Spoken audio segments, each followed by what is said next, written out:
Hi ನಮಸ್ಕಾರ. Guarantee news ವೀಕ್ಷಕರಿಗೆ ಸ್ವಾಗತ.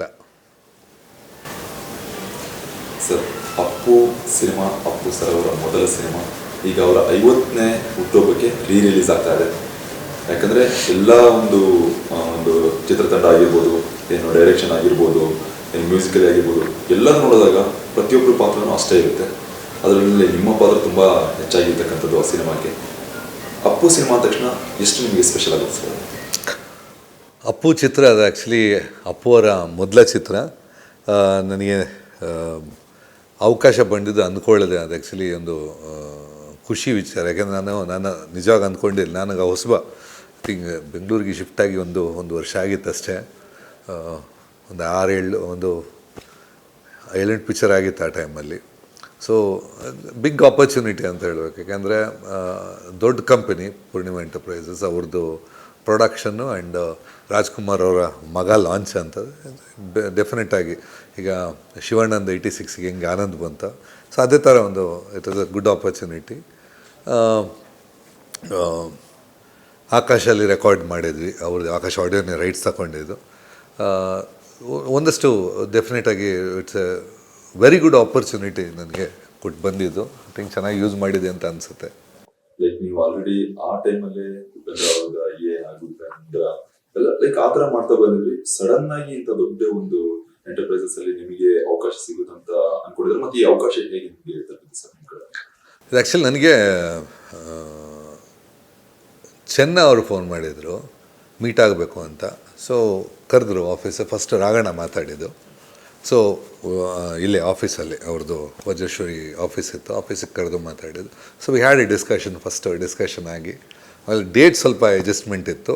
ಸೊ ಆ ಡೇಟ್ಸಿಗೆ still remember November 5th recording ಅಂತ ಮಾಡಿದ್ದು. ಐ ಥಿಂಕ್ ನಾವು ಡಿಸೆಂಬರಿಗೆ ಹೋದ್ವಿ. ನವಂಬರ್ ಲಾಸ್ಟ್ ವೀಕೆ ಡಿಸೆಂಬರ್ಗೆ ನಾವು ರೆಕಾರ್ಡಿಂಗ್ ಹೋದ್ವಿ. ಬೆಸ್ಟು ಇದ್ದಿದ್ದು ಅಣ್ಣವ್ರ ಜೊತೆ ಕಂಪೋಸ್ ಮಾಡಿದ್ದು. ಅಣ್ಣವ್ರ ಜೊತೆ ಕೂತಿದ್ರು.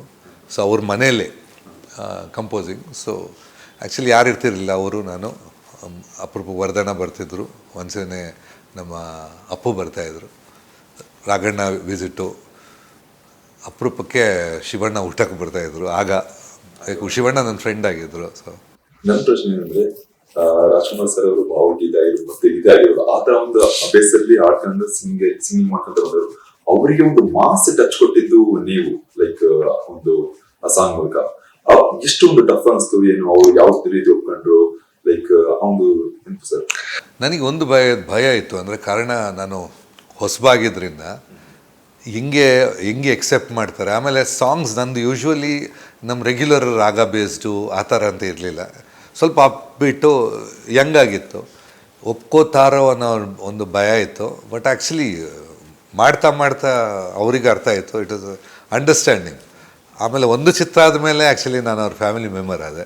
ಸೊ ಫಸ್ಟಿದ್ದು ಅಫ್ಕೋರ್ಸ್ ಸ್ವಲ್ಪ ನಾನು ಅಪ್ಪು ಅವ್ರನ್ನ ಬೆಳೆಸ್ಕೊತಾ ಇದ್ದೆ. ಅಂದರೆ ಸ್ವಲ್ಪ ಡೌಟ್ ಆದ ತಕ್ಷಣ ಅಪ್ಪು ಅವ್ರನ್ನ ಕರೆಯೋದು, ಹೆಂಗೆ ಇದನ್ನು ತೋರಿಸೋಣ, ಹೆಂಗೆ ಅನಿಸುತ್ತೆ ನಿಮಗೆ ಅಂತ. So he's to say no problem, ಮಾಡೋಣ. ಆಮೇಲೆ ಅಣ್ಣವರು ವರ್ಧಣ್ಣ ಇಬ್ಬರು ಇರ್ತಿದ್ರು for the lyric and song ಜಜ್ಮೆಂಟಿಗೆ. They were very great.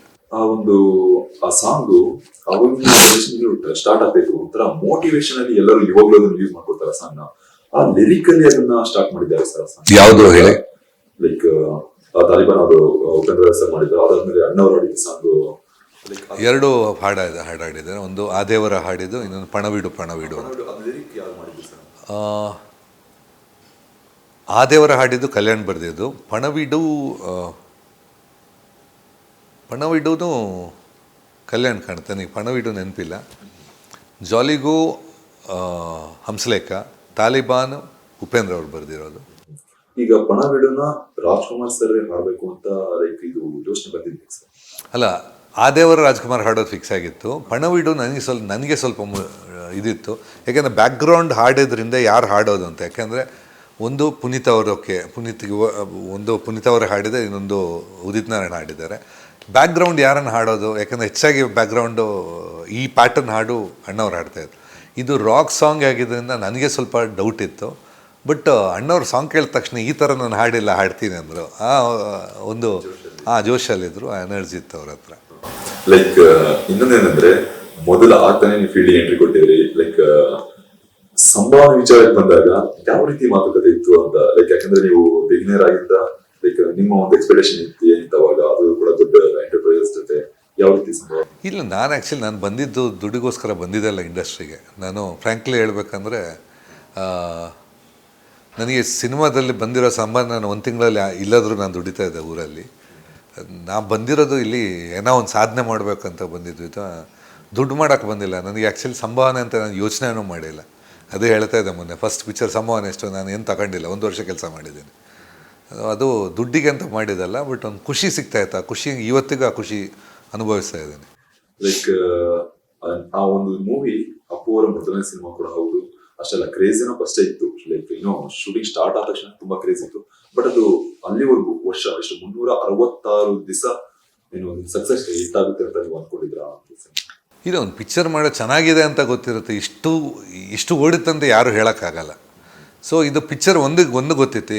ಬೇರೆ ಪಿಕ್ಚರಿಗೆ ಕಂಪೇರ್ ಮಾಡಿದರೆ ಅಪ್ಪು ನಾನು ತುಂಬ ಕಾನ್ಫಿಡೆನ್ಸ್ ಇತ್ತು. ಒಂದು 100 days ಶುವರ್ ಅಂತ ಕಾನ್ಫಿಡೆಂಟ್ ಇತ್ತು, ಮಾಡುವಾಗಲೇ ಕಾನ್ಫಿಡೆನ್ಸ್ ಇತ್ತು. ಯಾಕೆಂದರೆ ಆ ಕ್ಯಾರೆಕ್ಟ್ರು ಒಂಥರ, ನಾನು ಹೇಳೋದು ಅದಕ್ಕೆ ಕ್ರೆಡಿಟ್ ಡೆಫಿನೆಟಾಗಿ ಡೈರೆಕ್ಟ್ರಿಗೆ ಹೋಗಬೇಕು. ತುಂಬ ವಿಚಿತ್ರ ಕ್ಯಾರೆಕ್ಟ್ರು. ಅವನೇ ಹೈಪ್ ಕೊಡೋದು. ಅಪ್ಪು ಅವ್ರು ಬರ್ತಾಯಿದ್ದಾರೆ, ಅಪ್ಪು ಅವ್ರು ನಿಮ್ಮನ್ನು ಲವ್ ಮಾಡ್ತಾಯಿದ್ದಾರೆ, ಅಪ್ಪು ಅವ್ರು. ಸೊ ಒಂದು ಅಪ್ಪು ಅವ್ರ ಹೆಸರು, ಅವ್ರ ಒರಿಜಿನಲ್ ಹೆಸರು ಹೇಳ್ತಾ ಇರೋದು ಅಪ್ಪು ಅವರು ಅಂತ ಹೇಳಿ ಅವರಿಗೆ ಅವರು ಹೈಪ್ ಕೊಡ್ತಾ ಇರೋದು. ಇನ್ನೊಬ್ಬ ಹೇಳೋದಲ್ಲ. ಯಾವತ್ತೂ ಇನ್ನೊಬ್ಬ ಕಾಮಿಡಿಯನ್ ಪಕ್ಕದಲ್ಲಿರ್ತಾನೆ, ಅವನು ಯೂಶ್ವಲಿ ಹೀರೋ ಹೈಪ್ ಮಾಡ್ತಾ ಇರೋದು. ಇದರಲ್ಲಿ ಹೀರೋನೇ ಹೇಳೋದು ಒಂದು ಡಿಫ್ರೆಂಟ್ ಆಗಿತ್ತು. ಆಮೇಲೆ ಅಫ್ಕೋರ್ಸ್ ಡೈಲಾಗ್ಸು MS ರಮೇಶ್ ಬರೆದಿರೋದು ಅಮೇಝಿಂಗ್ ಡೈಲಾಗ್ಸು, ಮ್ಯಾಸಿವ್ ಆಗಿತ್ತು. ಆಮೇಲೆ ಡೈಲಾಗ್ಸ್ ಅಷ್ಟೇ ಒಂದು ರೀಡಿಂಗಲ್ಲಿ ಓಕೆ ಆಗಿತ್ತು. ಯೂಶ್ವಲಿ ತುಂಬ ಕರೆಕ್ಷನ್ ಬರುತ್ತೆ ಅಣ್ಣವ್ರ ಕಂಪನಿಯಲ್ಲಿ.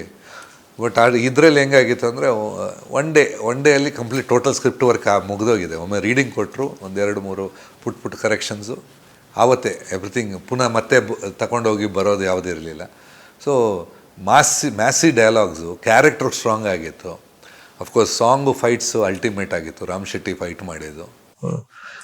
ಲೈಕ್ ಆ ಒಂದು ಸಿನಿಮಾ ಸೆಲೆಬ್ರೇಷನ್ ತುಂಬಾ ಅದ್ದೂರಿಯಾಗಿ ನಡೀತು ಅವಾಗಿನ ಇದರಲ್ಲಿ.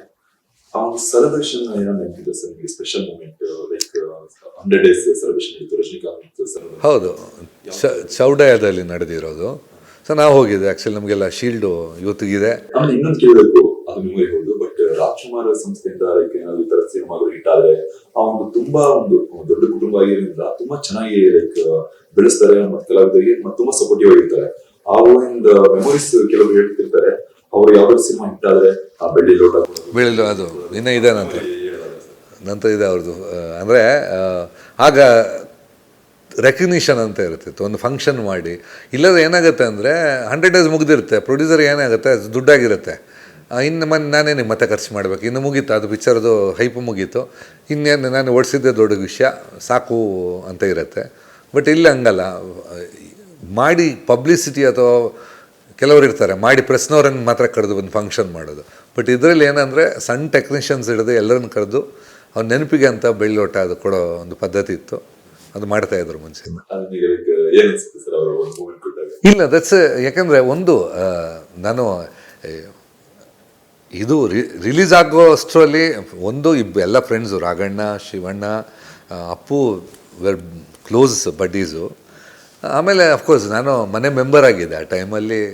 ತುಂಬ ನಾನು ವೀಕೆಂಡ್ಸಲ್ಲಿ ನಾನು ಅವ್ರ ಮನೇಲಿ ಇರ್ತಿದ್ದೆ. ಒಂಥರ ಫ್ಯಾಮಿಲಿ ಥರ ಇತ್ತು. ಆಗ ಇಟ್ ಈಸ್ ನಮ್ಮದೇ ಫಂಕ್ಷನ್ ಅಂತ, ನಮಗೇನು ಯಾವುದೋ ಬೇರೆ ಪ್ರೊಡಕ್ಷನ್ ಅವರು ಫಂಕ್ಷನ್ ಮಾಡ್ತಾರೆ ಅನ್ನಿಸ್ತಾ ಇರಲಿಲ್ಲ. ನಮ್ಮದೇ ಫಂಕ್ಷನು. ಸೊ ಹೌದು. ಆಮೇಲೆ ರಜನಿ ಸರ್ ಇದ್ದರು, ಮೊಮೆಂಟೋಸ್ ಎಲ್ಲ ಅವರೇ ಕೊಟ್ಟಿದ್ದು. ಸೊ ಅದು ಇಟ್ಸ್ ಎ ಮೆಮರಿ. ಯಾವತ್ತು 100 days ಅಂತ ಕೂಡಲೇ ಒಂದು ಸಕ್ಸಸ್ ಮೀಟ್ ಎಲ್ರಿಗೂ ಮೆಮರಿ ಇರುತ್ತೆ.